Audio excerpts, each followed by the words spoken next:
2023년 7월 20일 매일 성경 큐티 예레미야 7장 1절에서 15절까지 말씀입니다. 오늘 말씀에서 하나님께서는 예배하러 성전에 들어오는 모든 유다 백성들에게 하나님의 말씀을 들으라고 하십니다. 너희들의 사는 방식과 행위를 올바르게 하라고 하십니다. 그렇지 않고서 이곳을 여호와의 성전이라고 말하지 말고 또 그 말이 거짓말이기 때문에 그 거짓말을 믿지 말라고 하십니다. 온갖 나쁜 짓을 하며 우상 숭배하면서 성전에 들어와서는 구원받았다고 말하는 것은 가증한 일이라고 말씀하십니다. 실로의 예를 드시면서 그 실로가 폐허가 된 것을 잘 보고 하나님의 말씀을 듣고 순종하지 않는 유다 백성에게 그들도 그와 같이 될 것이라고 말씀하십니다. 오늘 말씀은 유다 백성들의 위선을 지적하십니다.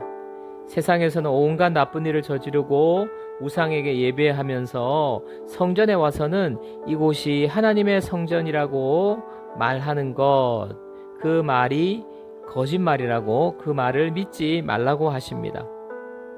유다 백성들의 생각 속에는 하나님의 성전이다, 이곳이 하나님의 성전이다 라고 말하는 것은 바로 성전은 하나님이 계시는 곳이고 하나님이 이곳에 계시기 때문에 우리는 안전하다라고 말하는 것입니다. 자신들에게 성전이 있고 성전에 하나님이 계심으로 자신들은 절대로 망하지 않는다고 생각하고 있는 것이지요. 하나님은 이 생각이 거짓말이라고 말씀하십니다. 유다 백성들이 예배하러 나오는 성전에는 하나님이 계시지 않는다고 하십니다. 왜냐하면 도둑의 소굴이 되었기 때문입니다. 유다 백성들이 도둑질하고 살인하고 간음하며 거짓 맹세하고 우상 숭배하고 다른 신들을 따르는 행위를 하면서 성전에 나오기 때문에 그곳은 하나님이 계신 성전이 아닌 도둑의 소굴이 된 것입니다. 오늘 말씀을 통해서 우리는 삶은 엉망으로 살면서 종교적인 행위, 예배드리러 나오고 교회 내에서 하는 모든 종교적인 행위만 형식적으로 행하는 것으로 만족하는 그리스도인이 되지 말아야 합니다. 그들과 마찬가지로 우리가 삶을 엉망으로 살면서 종교적 행위만 예배당에 나와서 한다고 할 때 하나님은 그 예배 가운데 함께 하시지 않습니다. 하나님의 은혜와 축복이 그곳에 있을 수 없습니다.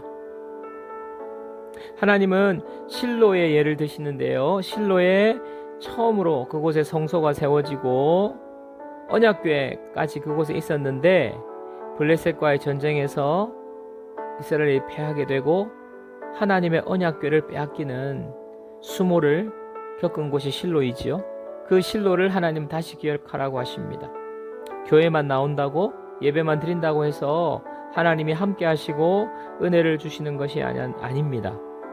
하나님이 원하시는 정의로운 삶을 살 때에 그들이 드리는 예배, 그들이 예배 드리는 그곳에 하나님은 성전이 되셔서 성전 삼으셔서 그곳에 하나님이 거하시게 되는 것입니다.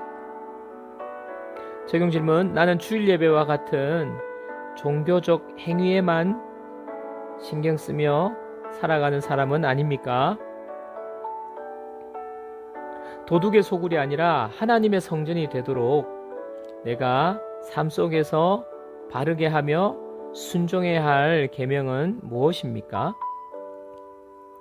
기도 제목입니다. 첫 번째, 이 나라를 위해서 기도하면 좋겠는데요. 대한민국이 하나님의 정의가 세워지고 하나님의 정의가 행해지는 나라가 되게 하옵소서. 대통령과 위정자들이 하나님을 두려워하는 마음으로 하나님의 뜻이 그들을 통해 이루어지도록 하나님 주장하여 주시고 간섭하여 주십시오. 두 번째로, 나 자신이 정직하게 살고 하나님 말씀에 순종하는 삶을 살게 해주시고 특별히 사회적 약자에 관심을 갖고 도움을 나눌 수 있는 나 자신과 교회가 되도록 하나님 우리의 눈을 열어주시고 인도해 달라고 우리 두 가지를 같이 기도하고, 또 여러분 오늘 하루 하나님께서 인도해 주시기를 기도하면서 하루를 시작하시기 바랍니다.